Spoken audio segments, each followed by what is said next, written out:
This is Dan Schneider, and on this edition of the Dan Schneider Video Interviews, we'll be talking about the life and career of filmmaker Stanley Kubrick with two experts on his life and career, Jeffrey Cox and Darren Foley, and that will begin in just a minute.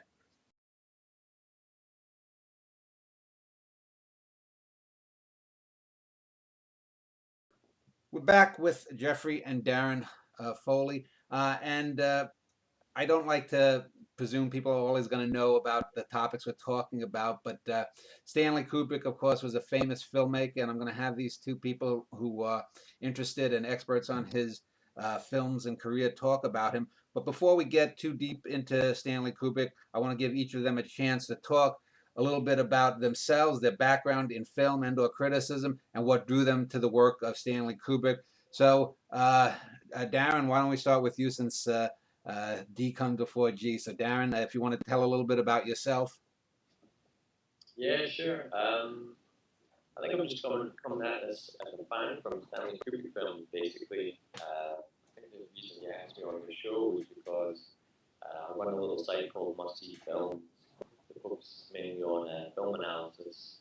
And really the videos that I've been making is really a side effect of my own kind of study of films. So I got really interested in studying narrative and learning to become a filmmaker. So in my own study, the things I would be sharing were the things I was learning through studying, and I just shared them in videos. And as I've been learning different things, you realize that there are different techniques that different filmmakers have used. Filmmakers view each other in different ways, and that's when you realize that Kubrick is really the gold standard for this kind of thing. That's what's kind of really drew me back to his films, the way that other filmmakers speak about him.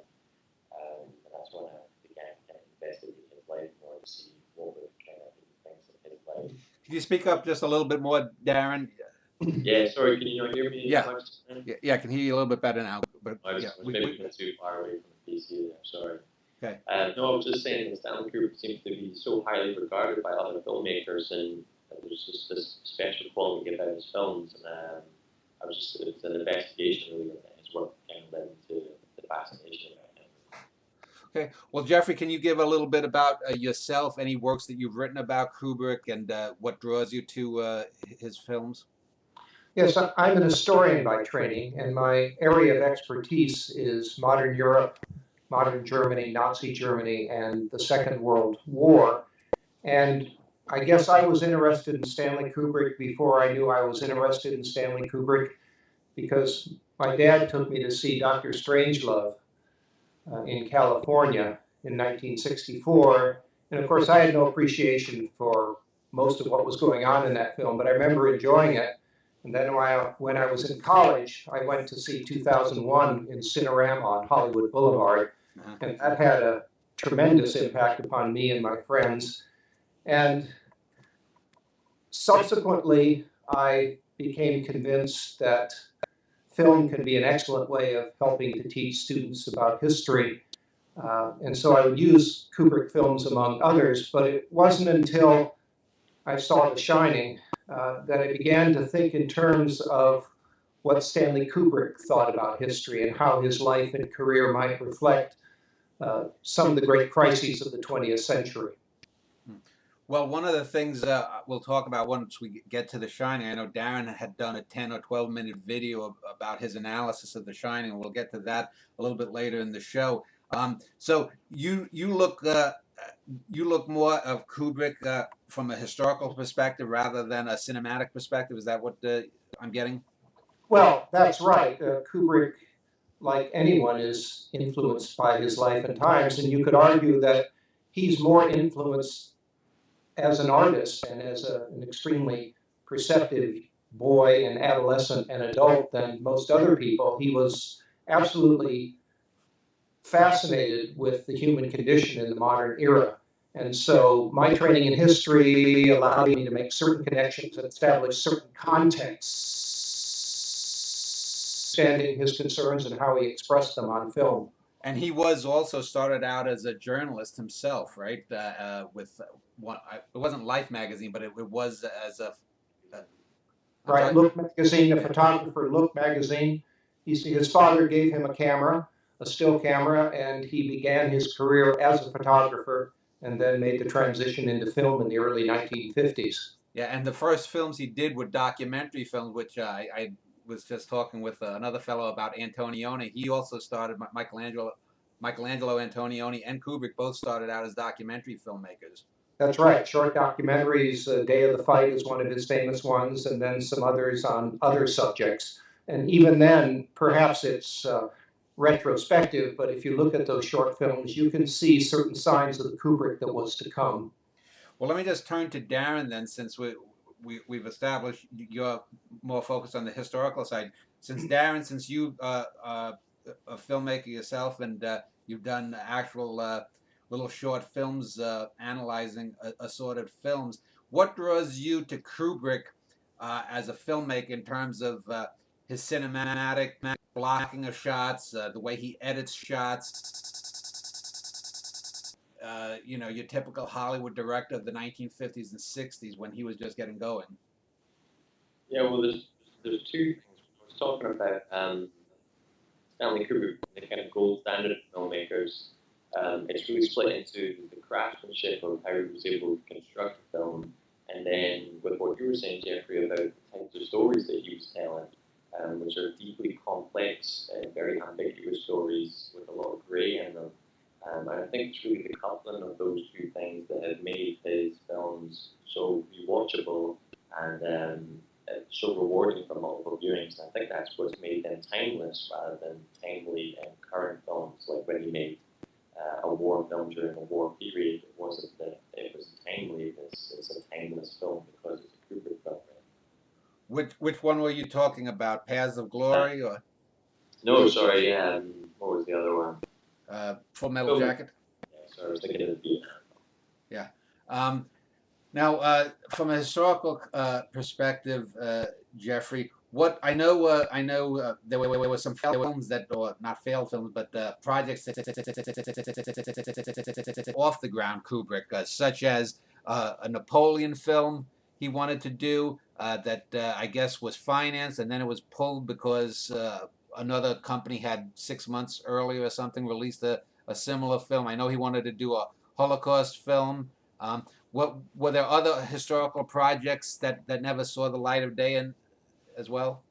Well, there were a number of those, and one of them that comes to mind was one that Kubrick later said he couldn't remember at all, called The German Lieutenant, which he wrote a screenplay together with a veteran of the Korean War, and it had to do with the experiences of a young German lieutenant in the Wehrmacht at the end of the Second World War, his experience of meaninglessness in the war and after the war. And from the screenplay, which is not available except, well, I suppose it might be available now in the Stanley Kubrick archives in London, but when I found it, it was in the Department of Defense files at Georgetown University. So it's interesting, in the 1950s, it's not surprising that the U.S. military was collecting material on anything having to do with past, present, or future wars. At any rate, in The German Lieutenant,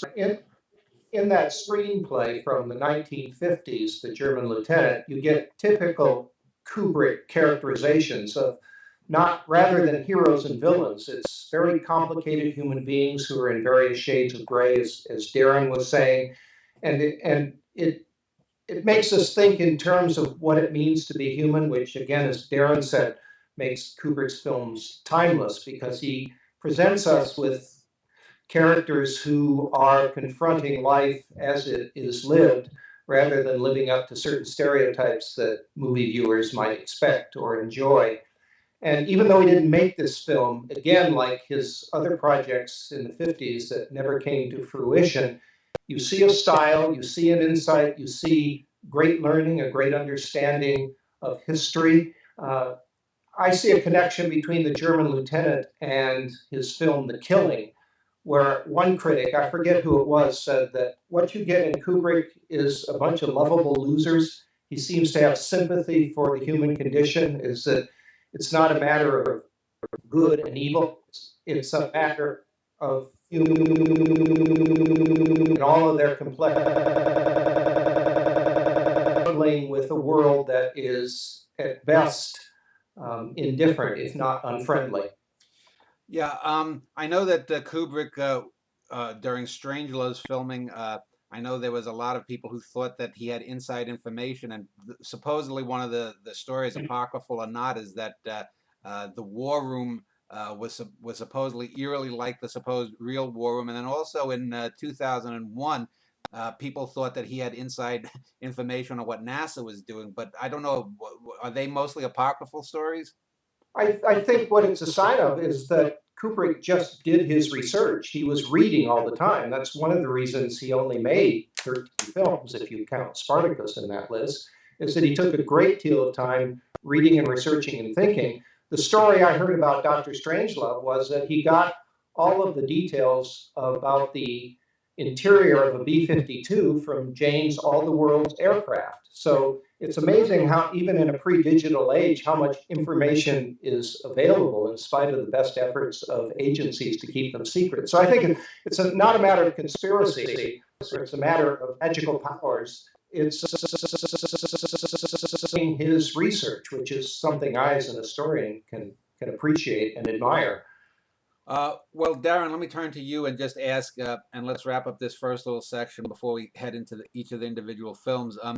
What do you think is the overarching thing about the cinematic visual style of Kubrick that sets him apart from, say, an Orson Welles or a John Cassavetes or other American directors of the time, or any world directors even as well? He seems to always have these. I mean, there's the famous look from underneath the brow that appears in 6 or 7 films of a character.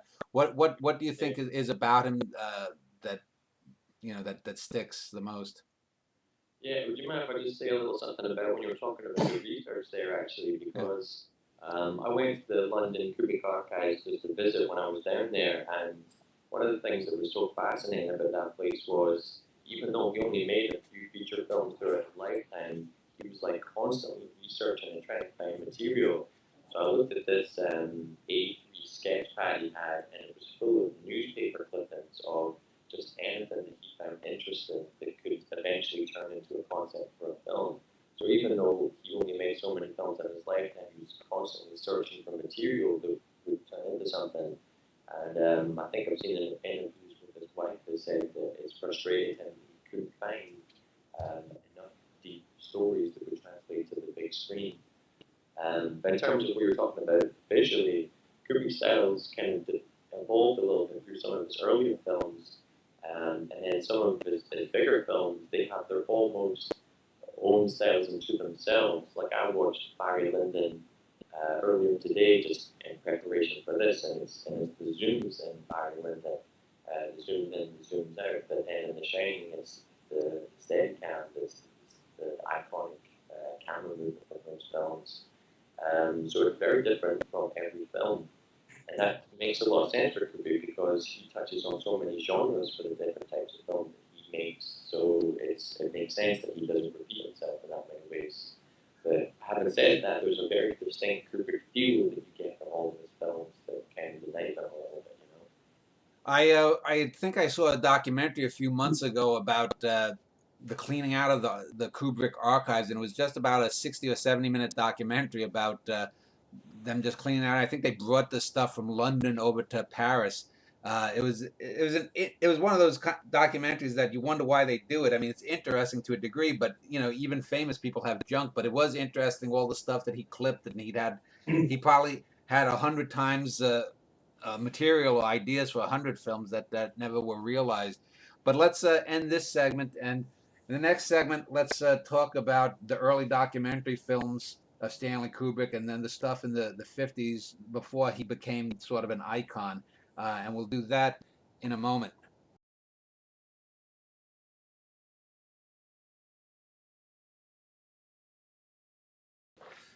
All right, in this segment, let's talk about the early filmic work of Kubrick. And we'd mentioned he started out, like a number of well-known filmmakers, as a documentarian. I do remember seeing the one, I think I saw it on YouTube, about preparing for a fight. There was also another one. I think he did sort of like an industrial film. I see him like I remember him interviewing an industrialist of some sort. Let's talk about before we get to the actual fiction films. How did he make his break in from being a photojournalist to doing the documentary films? Jeffrey, do you know? Well, I'm not sure in terms of cause and effect. It seemed, I suppose, a natural step for him since his photojournalism was characterized by his usual combination in his films of realism and surrealism. And I think he saw film, obviously in the early 1950s, as the then dominant form of expression in the 20th century. He had spent a lot of his youth and his adolescence going to movies.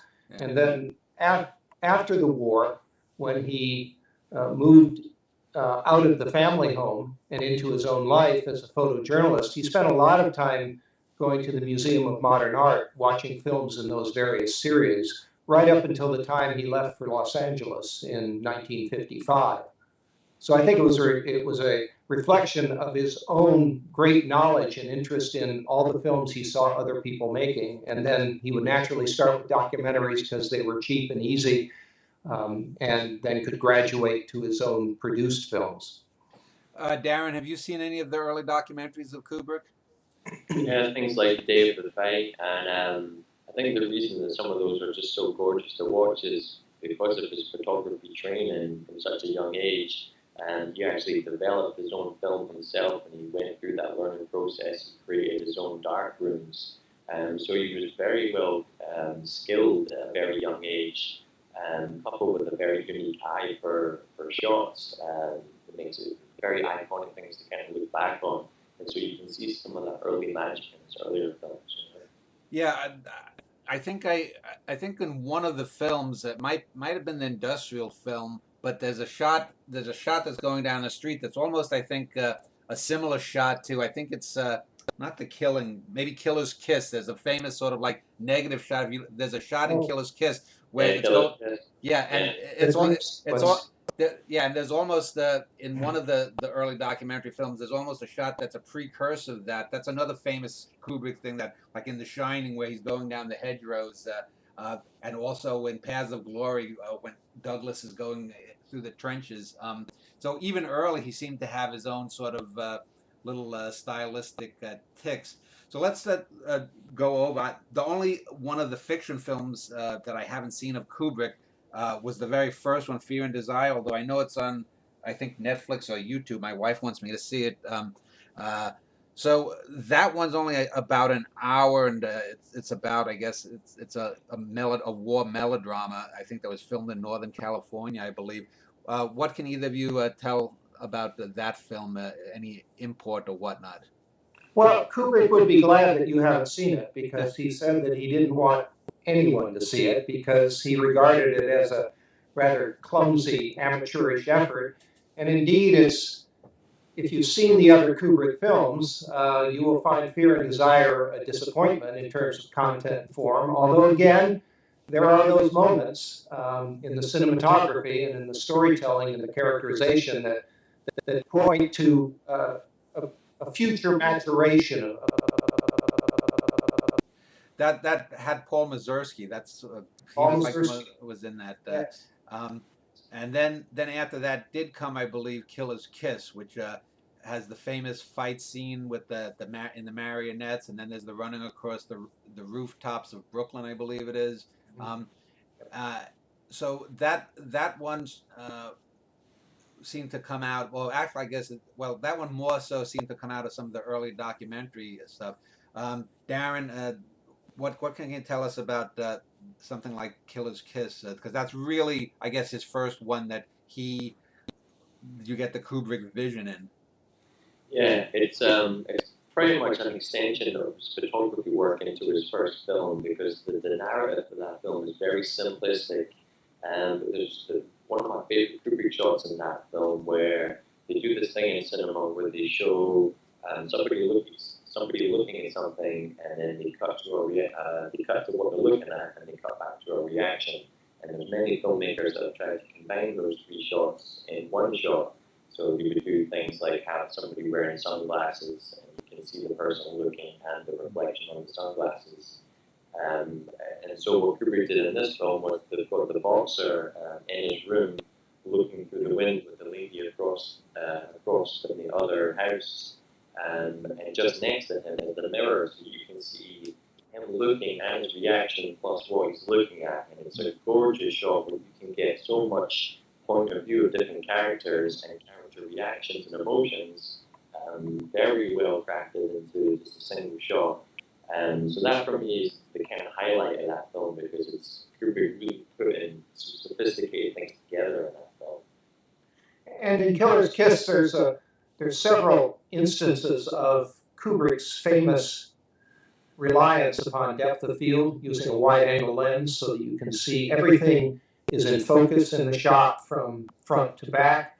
And there's a shot, an otherwise unremarkable shot of Davy, the boxer, in his little room with his little, there's a sink there, and then right next is a little table with a hot plate on it. Obviously, he lives in modest circumstances, but on the wall, and you can see it because it's a wide-angle lens shot, and so everything is in focus. Behind him on the wall is this, and it's in the kitchen, so it makes it appropriate. It's a knife, but it's not a knife, it's a machete. And just that shot of that machete against the wall is an habitual Kubrick use of space and object to make a point, because you see that and you think, oh my gosh, what is that machete doing on his wall? And on the one hand, it's realistic because, okay, it's what he uses to cut up his meat or whatever, but it's also surrealistic because it's a sign of violence temporarily contained, but violence that will, of course, become manifest in the course of the film. So the use of objects and depth of field is an early Kubrick technique that characterizes his cinema throughout his career. Now, you'd mentioned that the first film was rather forgettable, and Kubrick didn't himself think highly of it. Was he much kinder on his second film? Because from what I've always read, it wasn't really until The Killing with Sterling Hayden, his third film, that the critics, really started to take note. Was Killer's Kiss kindly received? I think it wasn't widely received. I think there were some nice things said about it. I forget who it was. Somebody very famous at the time in New York said he liked it a lot, and I can't remember the name now, a major critic at the time, saying this is somebody to watch, even though it was an early effort and it was very much guerrilla filmmaking. He just went out with his movie camera. It was what's the name of it? The camera that was used in the Second World War, Aeroflex. That soldiers used in battlefield circumstances. And so in some ways a very rough film, but it did receive some nice mentions, because people could see this guy knows, as Darren was saying, he knows something about photography, and even though the story is simplistic, he knows something about filling that story and surrounding that story with content and form that makes us look and feel deeper when we then came out, and that really attracted notice from him. And this contains another major Kubrick trope that recurs through his films. That is of the mask. There's the famous shot of the gangster with the clown mask. Then we get masks throughout some of the other films, all the way to the end with Tom Cruise and the final film, Eyes Wide Shut. It occurs maybe 5 or 6 times, major motifs in the rest of his films. So Killer's Kiss had Sterling Hayden, who'd later beat General Jack Ripper in Strangelove. But this is basically a caper film, and it's very much in the style of film noir. But for me, it goes beyond your typical film noir in that it's more than just a mere melodrama. With those kind of symbolic things, it seems to be operating not maybe on a Freudian level too, but there is something deeper. Other than what I just mentioned, Darren, are there any visual motifs or things that stand out in something like The Killing, rather, for you? My favorite thing about that film it's just the characterization of all the characters. It's the first time we've really seen Kubrick handle that many characters of a kind of ensemble level and have working against each other. So it was just great to see that he could work with actors and draw really great performances from people, as well as a much more sophisticated narrative that he worked with before. So you can see that there's definitely progression in his filmmaking ability at that point. Jeffrey, what do you have any comments on The Killing? Well, Kubrick was very flattered that at least one, or perhaps more than one critic, noted the similarity in the structure of the story that's told in the film to that of Kurosawa's Rashomon. In other words, it's not a straight narrative. You don't start at the beginning of the story and go to the end. Instead, you keep flashing back to a focus on one of the characters' experiences in the story, in the hatching and the carrying out of their plot to rob the racetrack. And it puts an emphasis upon how each one of these characters is caught in this plan that is supposed to be foolproof, but which is susceptible to all sorts of contingency. And it sets up a sense that people are, even when they're working together, are isolated and at the mercy of a world. Again, it's a and so Kubrick actually recut the film at one point because he thought maybe I would just keep it simple and tell the story from beginning to end as a narrative.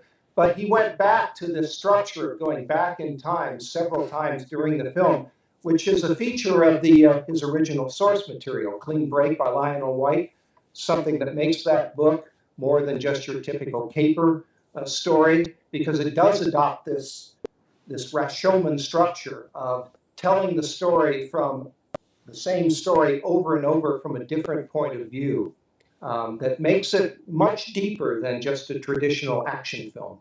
Now, is that film produced? Oh, go ahead, Darren.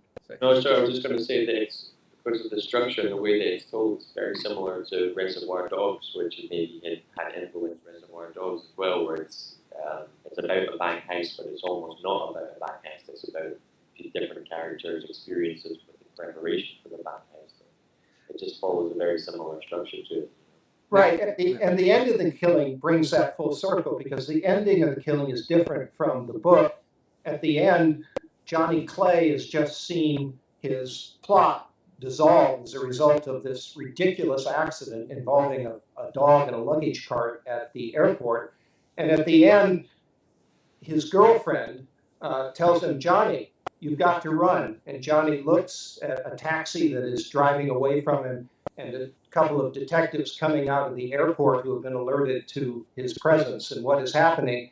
And he says, what's the difference? That's Kubrick's world, is that what's the difference? I have no control. Yeah. Was that the first film that Kubrick had produced with his partner, or was his partnership formed after that, and first one was Paths of Glory? James Harris? Yeah. Yeah, James Harris was involved, wasn't he, Darren, in The Killing?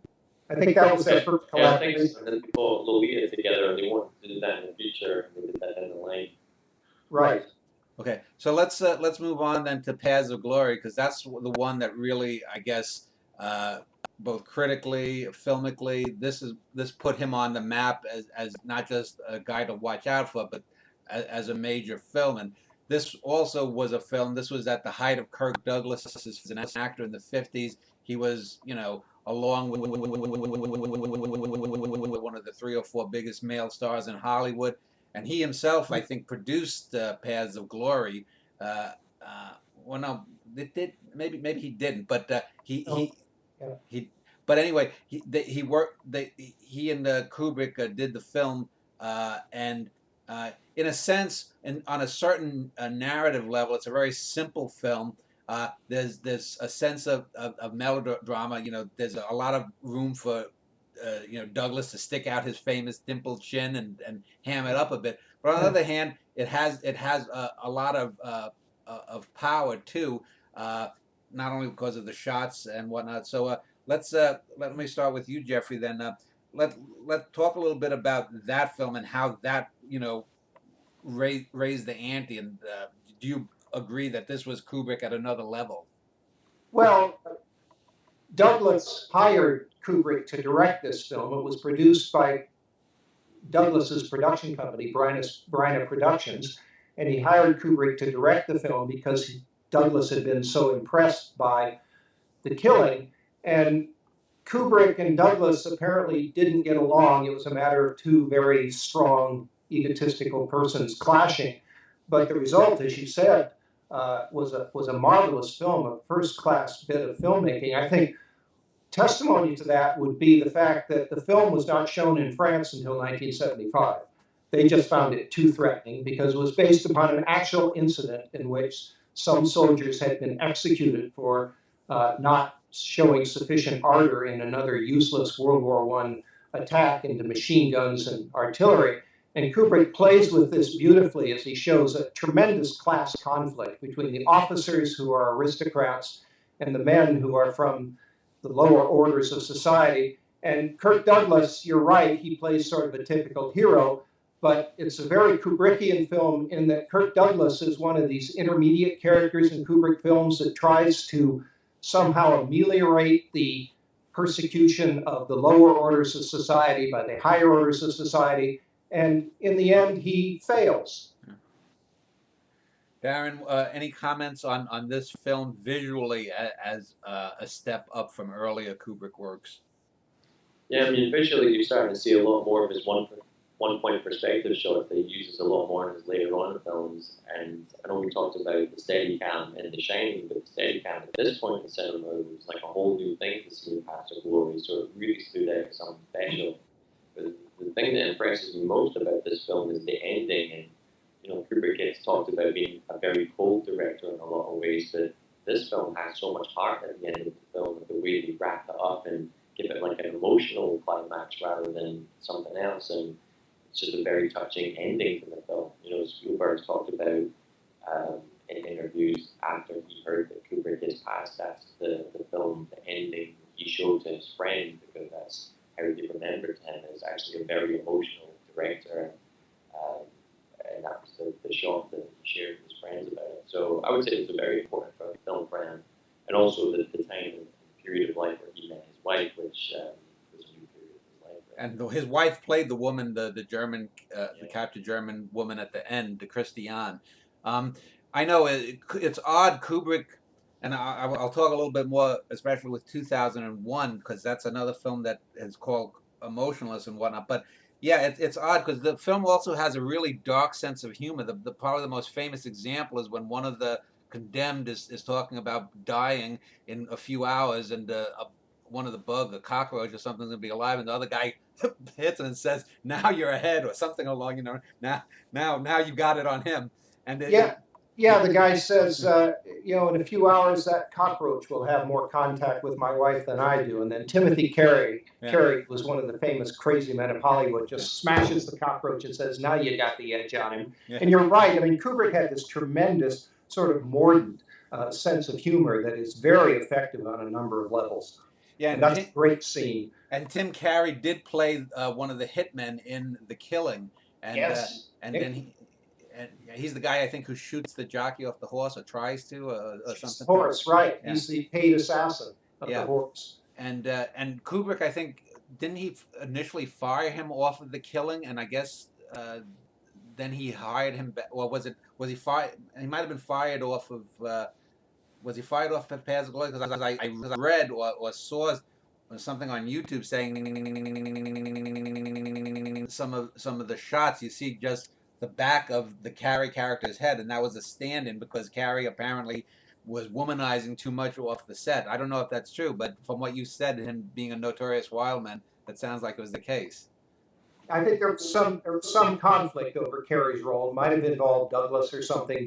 He was very difficult to work with, but I think Kubrick appreciated that because he thought Carey brought some of that sense of the grotesque that made Franz Kafka Kubrick's favorite author.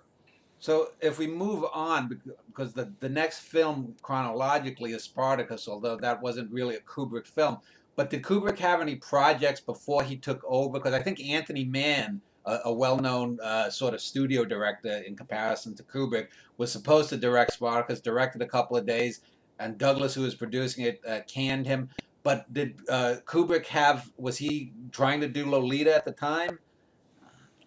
I think that's right. Yeah, I think he and Harris had a number of other properties, and including Lolita, Darren.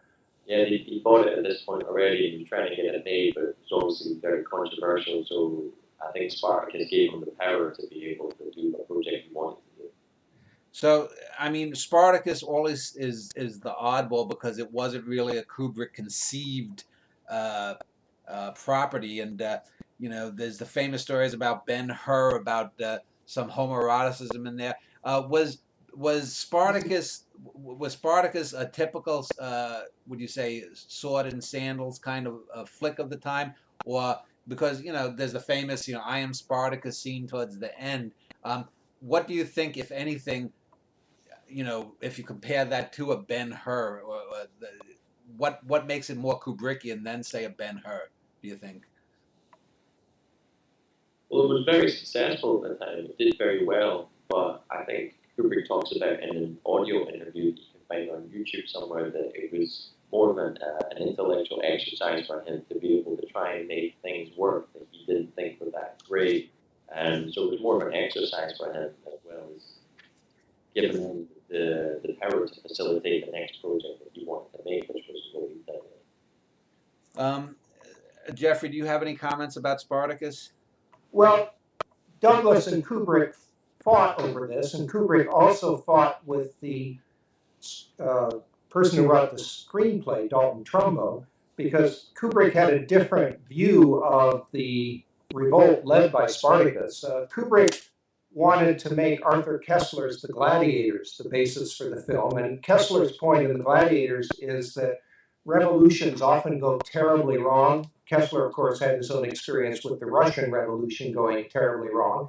And he wrote The Gladiators and showed that once the Spartacus revolt had reached a certain degree of ascendancy, there were problems, there were atrocities, there were things going wrong, partly from the idealism. But Dalton Trumbo and Douglas wanted to make a statement about the nobility of revolution against oppression. And of course, Trumbo, of course, was a victim of McCarthyite purges. And so he wanted to make Spartacus very much a hero of the liberal Hollywood left against conservative political oppression in the United States. And Kubrick just disagreed with that. But he lost that fight because it was a Douglas production. And as Darren said, he was brought in after Anthony Mann was let go. And so he didn't have any right or any control over the screenplay or the interpretation. And so that's why the Spartacus ends up being a rather extremely sentimental and very positive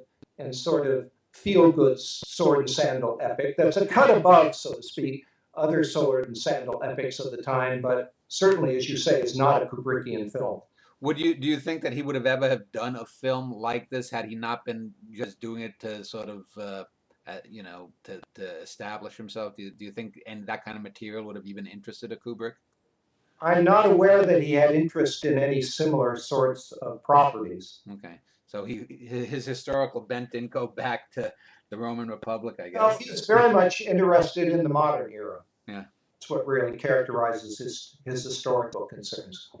Darren, did you have something to say? No, I was just thinking in terms of that was the point in his career where he handled like a film of that budget on that scale before, so that was like a new step for him. So that was maybe something else that drew towards that project as well as, you know, for his own learning curve, I guess. First Kubrick production was Lolita, which was an adaptation of the Nabokov novel, and I know that some of the major changes there, the biggest one was that I think in the book Lolita is 12 or 13, and in the film, I forget the name of the actress, she's like 22 or 24 that's playing it. So this was back in it was made in 62, but through the late 50s or 60s when this was being developed, it was thought to be an unfilmable novel because no one would want to see a novel about you know, pederasty or pedophilia. Talk, Jeffrey, just historically a little bit about the problem of the Nabokov novel and translating it to film. Well, it was a huge problem, of course, because as Nabokov defined it. A nymphet, which was his term, is a girl of between 9 and 12 years old.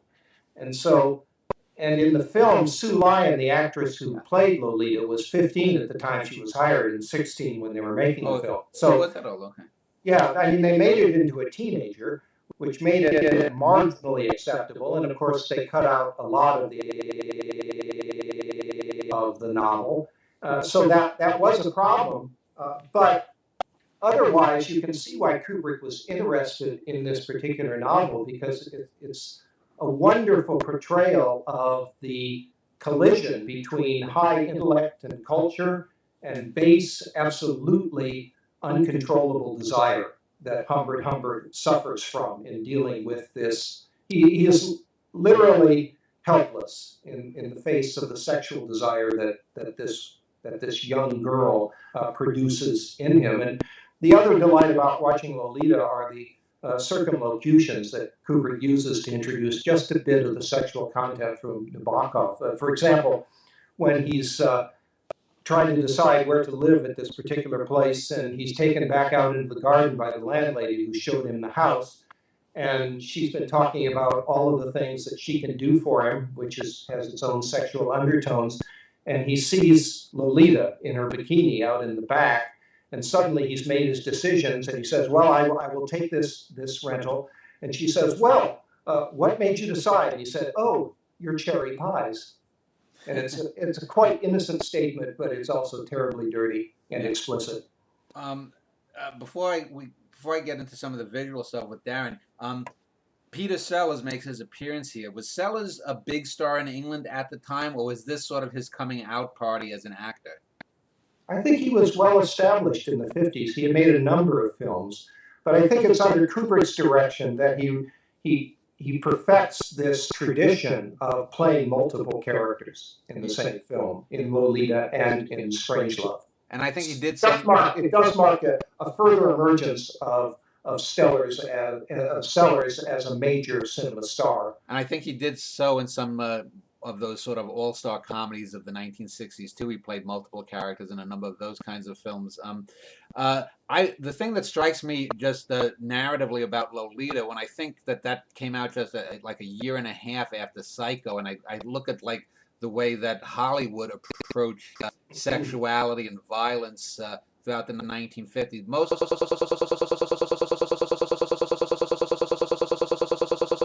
quite different, because in a sense it's about pedophilia, it's about the murder, it's about obsession, it's about stalking. I mean, and yet in a sense it's done almost with like a surgical like precision, whereas today, you know, it would be so. I think that it was actually redone in the 90s, and it's a far inferior film. What do you think?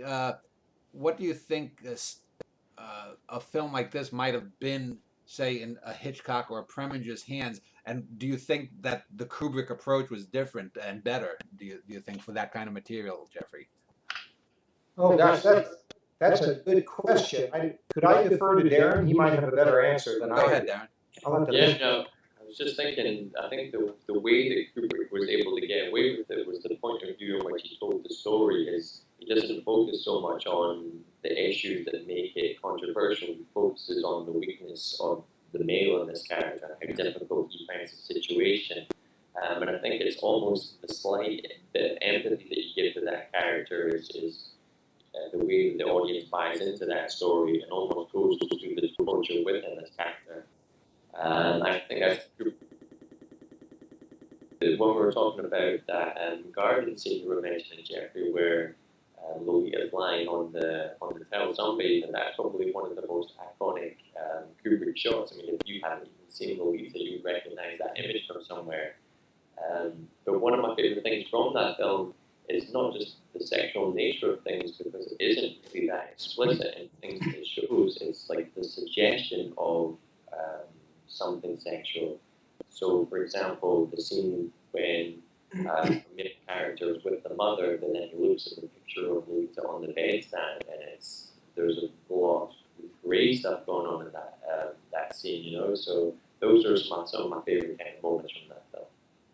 Yeah, James Mason, it should be said, is one of those performances. You know, there are performances that are famous, like Robert De Niro in Raging Bull, or you know, things, a few John Wayne performances, or but Mason really dominates that film. I mean, I think, you know, Sellers has in a sense the showier, flashier roles because he's playing Claire Quilty, he's playing a few other characters. But what Darren mentioned, if James Mason was just playing your typical 1950s starched collar kind of guy, he wouldn't have been that sympathetic. Here he is, a guy that I think he's a university president or something, or I know he's a teacher at a university, but you get that he's really this pathetic, wimpy, to use the modern term, pussy whipped kind of guy who probably has a whole boatload of neuroses, and yet you never see them. In a modern film, you would probably get a flashback to something that happened when he was 3 or whatnot. Whereas here we're just dealing with the guy here, and we have to project into him to see, okay, why is he this way? There's something wrong though. Jeffrey, do you have a comment on Mason's performance? Because I think it's an underrated part of that film. I think you're right. It's a wonderful performance. And I think the ending is very much like Darren characterizing the ending of Paths of Glory. It's very sentimental and it's very sad. And even though you're appalled at Humbert and his immaturity and his exploitation of Lolita, at the end is an extremely sad story. You feel sorry for everyone involved. And I think that's a reflection of Kubrick's basic attitude toward life on this planet, is that we need to have a lot of sympathy for ourselves because we just keep getting ourselves into situations over which we have less control than we would like to think. And the best we can do is trying to do the best we can do, which more often than not is not enough. Well, Darren, do you have any final comments before we end this segment? Yeah, well, that just kind of goes back to what you were talking about with Rashomon, where the lesson in that film is kind of to do with everybody has the ability to be good and everybody has evil within them also. How do you go ahead and live your life when you could be either or? And it's so interesting to see a film that shows a good guy caught in a bad situation, and that it's a sign that the film works. The fact that you feel empathy towards him at the end of the film means that the film is a success if you feel like at that point. Okay, well, let's end this segment. When we get back, we'll talk about what I guess would consider maybe the 3 big films that people identify with Kubrick, and arguably, I don't know if any director anywhere has had a run of 3 such monumentally great films as Dr. Strangelove, 2001: A Space Odyssey, and A Clockwork Orange. We'll do that in a moment.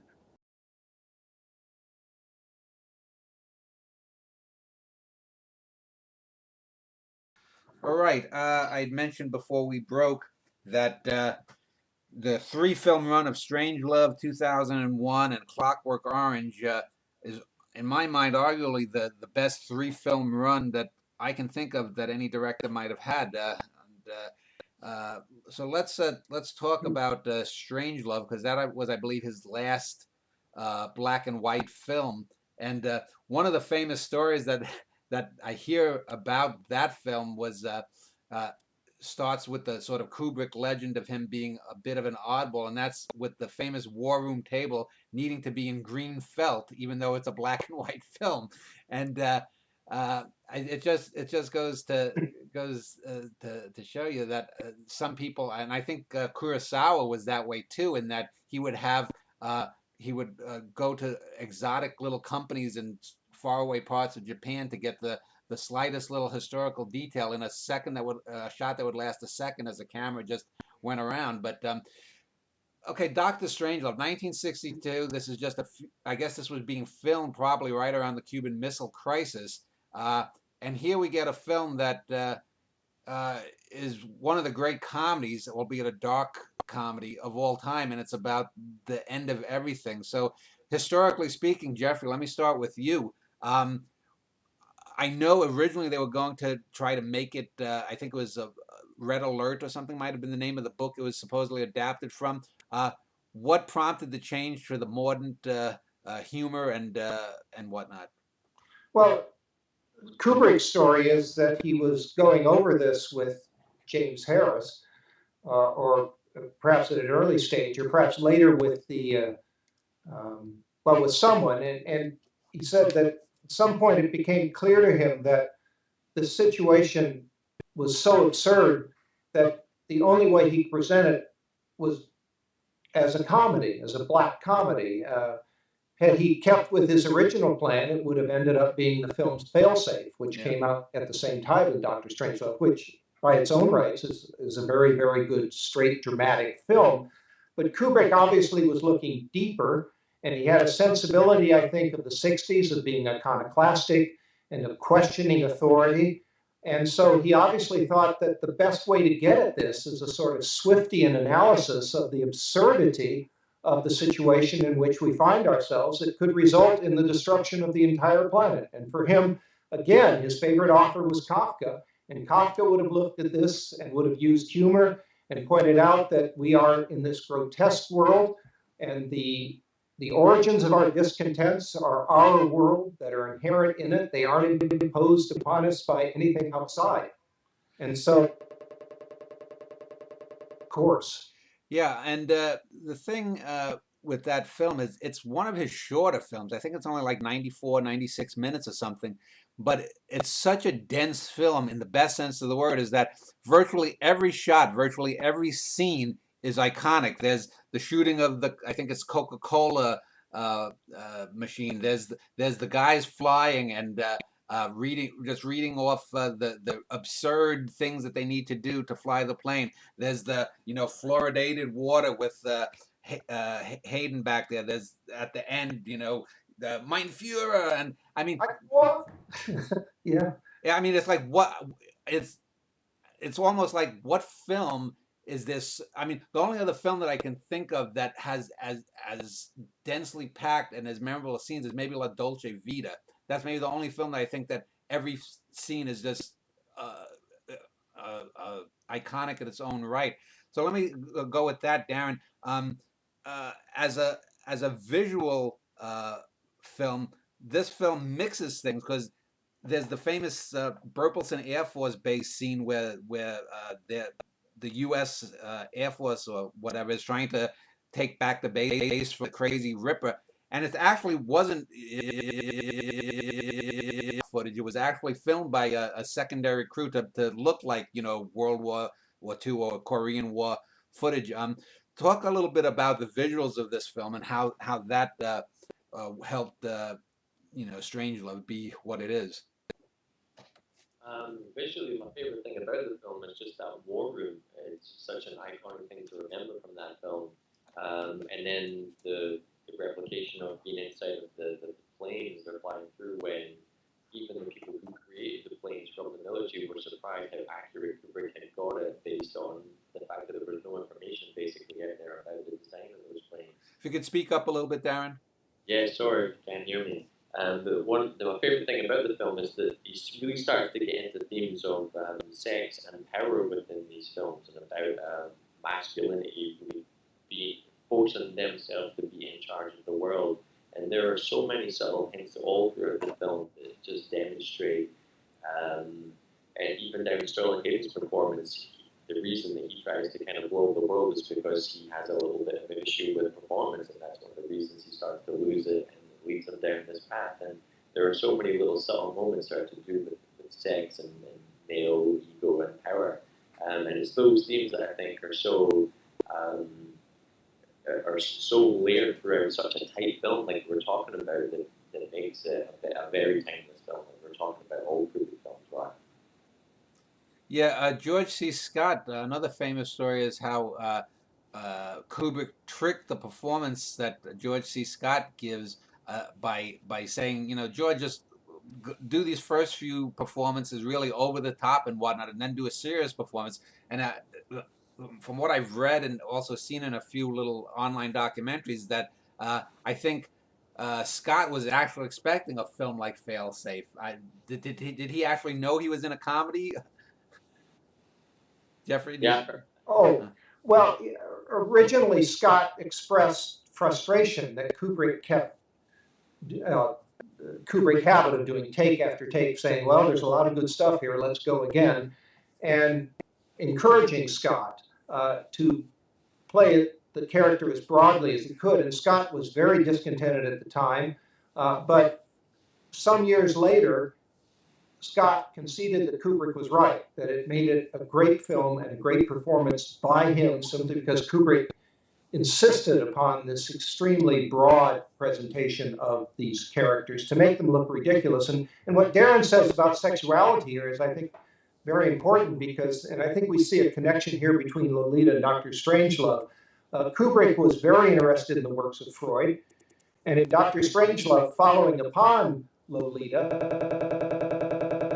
upon threatened masculinity and fear of women, going back to the helplessness of the male child vis-a-vis its mother and the male identity and so forth. And so it's very much a film that it's interesting to watch Dr. Strangelove along with Hitchcock's Vertigo, which is also a film that deals with issues of males and their fear of women and desire for women, that puts in question their masculinity and indeed their mortality and everything else.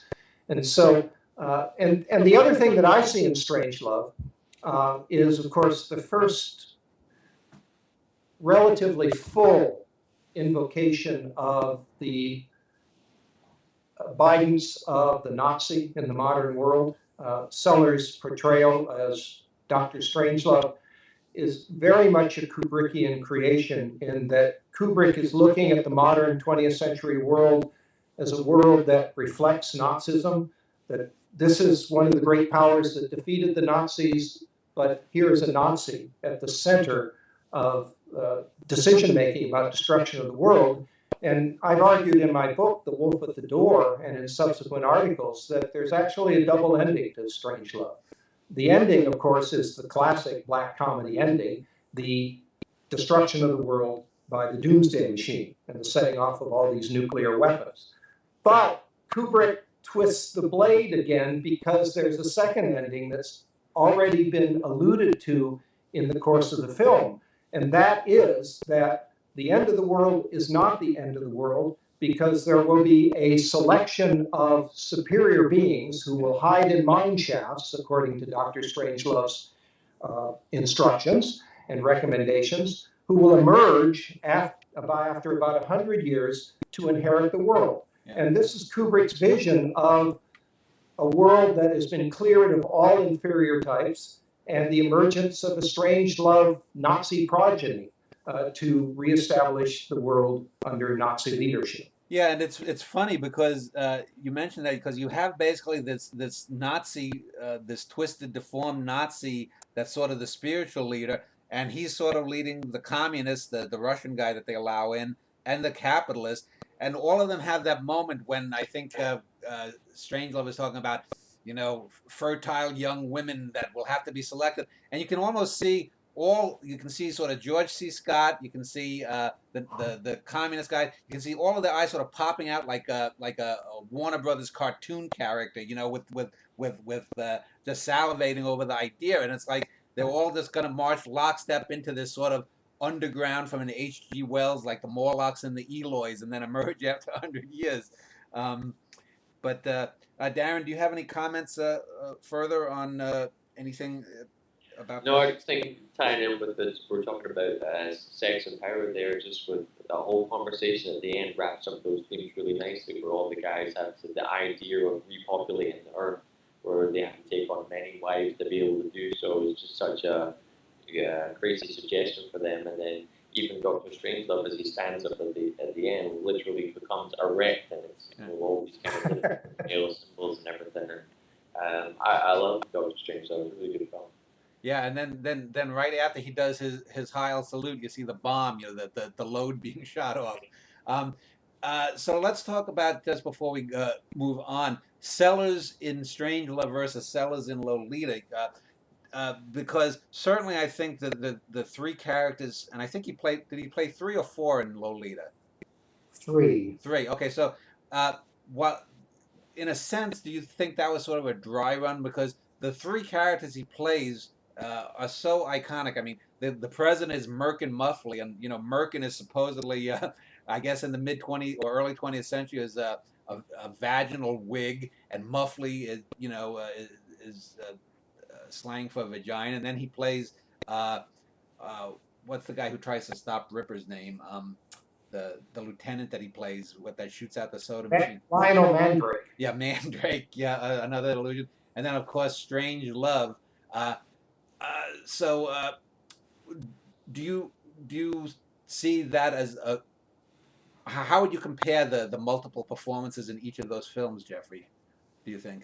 He also plays a German in Lolita, Dr. Zem, Yeah. who's an early iteration of Strangelove, much more mild, of course. And he originally was supposed to pilot, wasn't he? That's right. But then he broke his leg or something. Yeah. In an accident, and they had to get Slim Pickens. Yeah. So he was supposed to play four. Yeah. But I think Lolita, for all of its qualities, is, as you've indicated, not as Kubrickian or as great a film as Strangelove is, because Strangelove really broke new ground. And so Sellers' performances in there, which were largely ad-libbed, as Sellers was wont to do, those performances were in service to a film that you can, I think Strangelove is significant because it's the first fully Kubrickian film, that it's unique in and of itself. Lolita, in some ways, is traditional with Kubrick touches and Kubrick themes and concerns, but I think the thing that makes Strangelove and 2001 and Clockwork Orange great, as you say, maybe the best run of 3 films that any director has ever had, was the fact that they were fully Kubrick's vision, and they gave rise, I think, to the adjective Kubrickian. Yeah. Well, let's then turn to 2001, because it was a 5-year 5 years between the release of Strangelove and 2001, and we had mentioned earlier about the end of Paths of Glory, and I remember the first time that I ever saw 2001 must have been about 76 or 77. It was on late night television in New York City from like 11:30 to 2:30, and I remember the first time I saw it, it must have been about 10 or 11. I remember crying during the scene where Hal gets disconnected, and I never understood why people always said it wasn't emotional, because for me, there's very little dialogue in that film relative to its length, but yet there's not every word virtually. I mean, even an and or an article seems to have impact in that film. And of course, you go for the first 20 minutes or so with the cavemen sequence. So let's talk a little bit about. Let me start with Darren first on this one, because a lot of people, from what I read, don't know that that wasn't filmed in Africa. The scenes with the cavemen, that's actually a painted background. But yet, when you look at it, it's hard to, even now, 50 years on almost, to see that as a painted background. Talk a little bit about the visuals of that opening shot, Darren, and then some of the other things in 2001 that are so iconic. Yeah, so the opening scene, they used front screen projection to capture some of those shots. So they have the characters, and then some of the foreground that is actually practically there, and they used almost like a projection screen to almost foreshadow the images in the background to create like a level of depth there. So it's front screen projection is the term that they use for it, and it basically allowed Kubrick to use different backgrounds without going to different locations. And that's what kind of creates the different loop with the opening of the Dawn of Man sequence. But my favorite thing about 2001 is it was actually re-released here when Interstellar came out, because there was all this buzz about space films. So I actually got to see it in the cinema for the first time ever, just a little while ago when Interstellar came out. And the thing to know about it, how you were talking about it being emotional, is that as much as it has so much groundbreaking visual work, so much groundbreaking practical effects, and a crazy story, the fact is that it's an experience film. It's a very visceral movie that affects you in very strange ways, musically, visually, that it's very hard to put something into words that wasn't really intended to be in words in the first place, So it's a hard film to talk about, but it's an experience movie more than anything else for me. Jeffrey, your opening comments about 2001? Well, I would agree that it's both an intellectual and an emotional experience. It's one of the most comprehensive works of art ever produced because it is a contemplation of the entire arc of humanity from its origins back down the evolutionary ladder up through its future into a further evolution into a higher level of being. And yet still it's very Kubrickian too in the Strangelovian sense, in that at the end there's a certain ambiguity. While you're supposed to be inspired by that, the star child who is going to inherit the earth and perhaps bring a higher level of civilization, you have to wonder if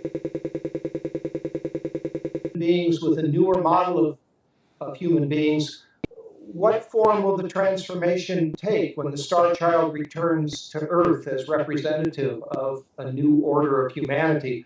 What happens to the older human beings? And that's traditional Kubrick ambiguity that makes us think about the prices that we may pay for seeking perfection. Yeah, and it's interesting too because 16 years later, in 1984, they made a sequel based on the Arthur Clarke sequel to the book, 2010, and that's a good, solid science fiction film.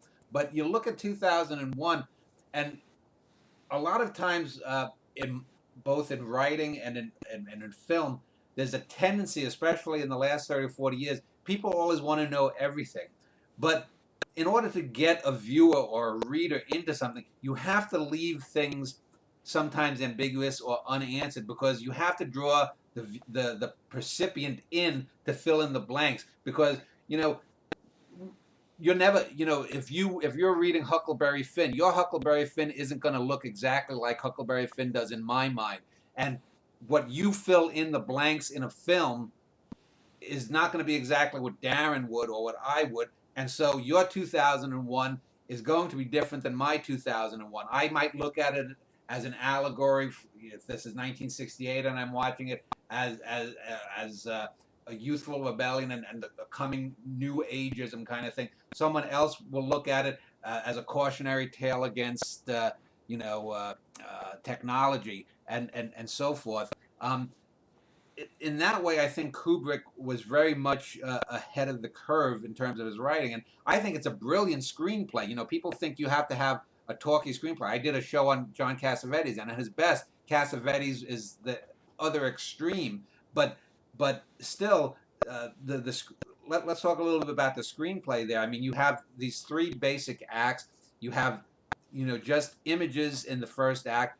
Then you have what seems to be, what could be a standard kind of James Bondian kind of plot. What's going on at the moon base, whatnot. Then we finally see that they had uncovered the monolith, and then we get sort of this Homeric journey out towards Jupiter. If you're reading the book, it's Saturn, but and then we just get sort of this ending that throws everyone.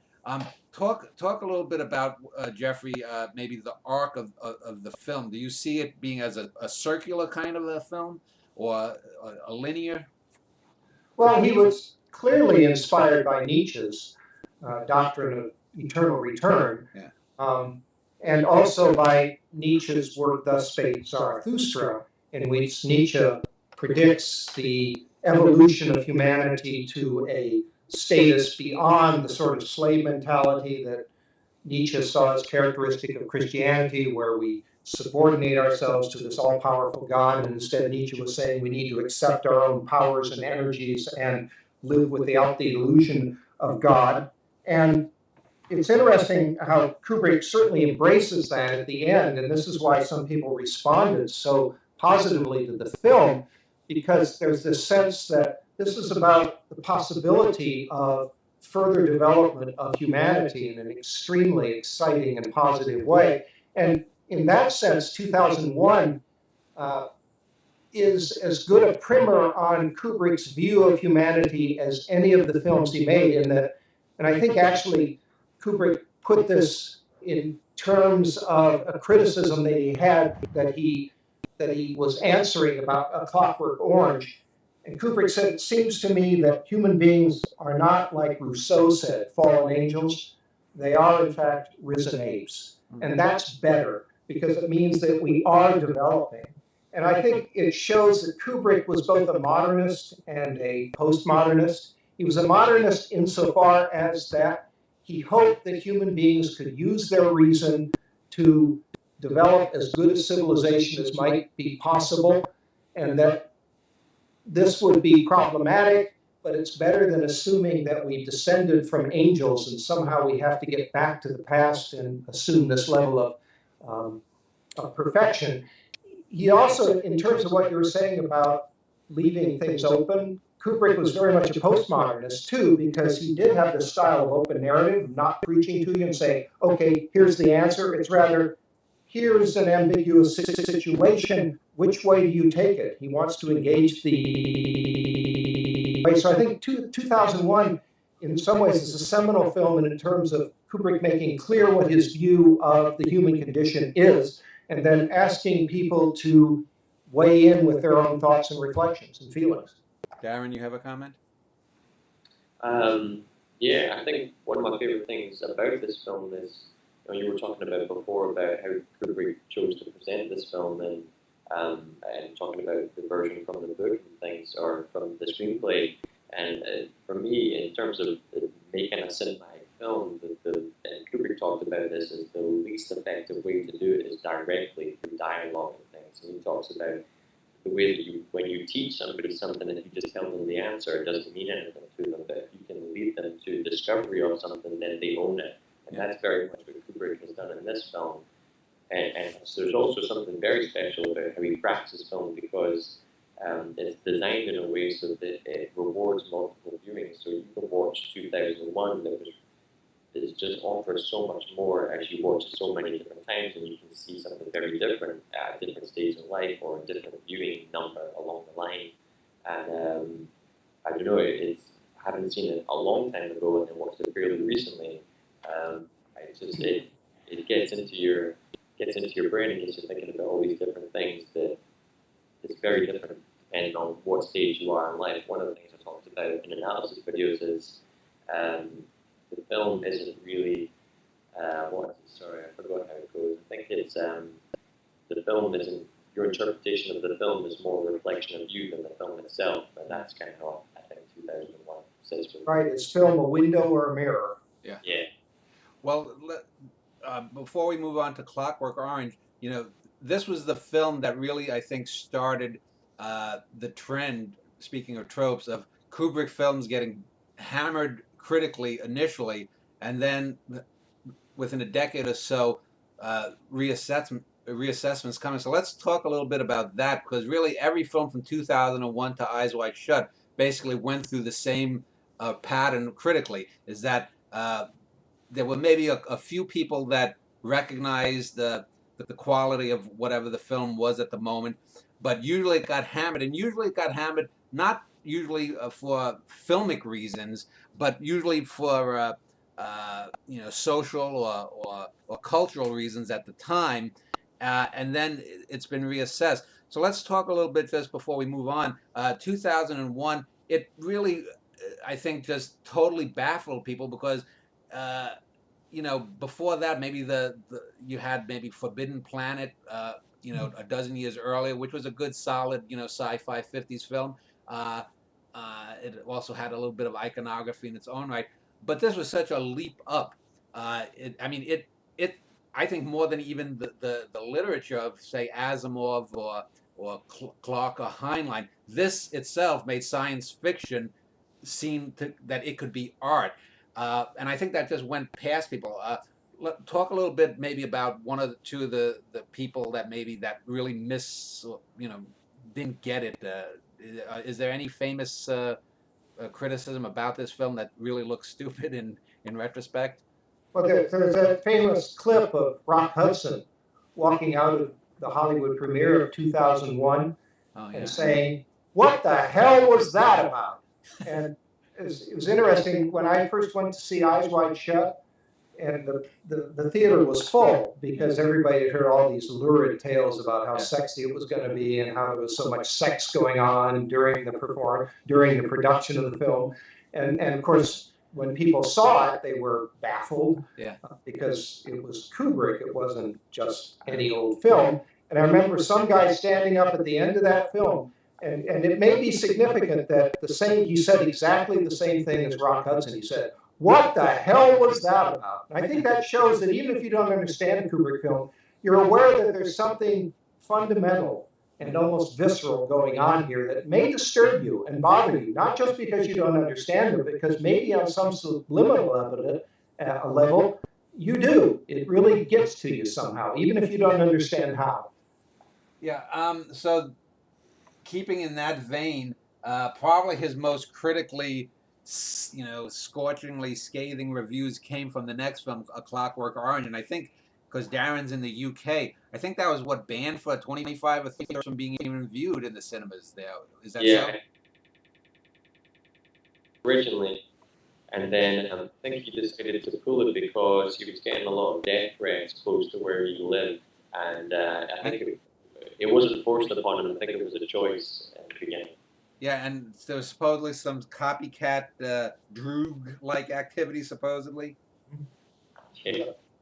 So let's talk about that film, Darren, just visually, because as iconic as the 2001 cinematography is, Kubrick does, I think, even more in this film, from the speeded up sex scenes to the phantasmagoric scenes that we see when he has the Ludovico treatment and the eyes held open. The Catwoman scenes, both the first one where he kills her and the second one where he's then subdued by the strong man. What other than some of these things I mentioned, what stands out to you visually about Kubrick in this film? That anything that maybe he grew or anything that stands out as something that you didn't expect in the film?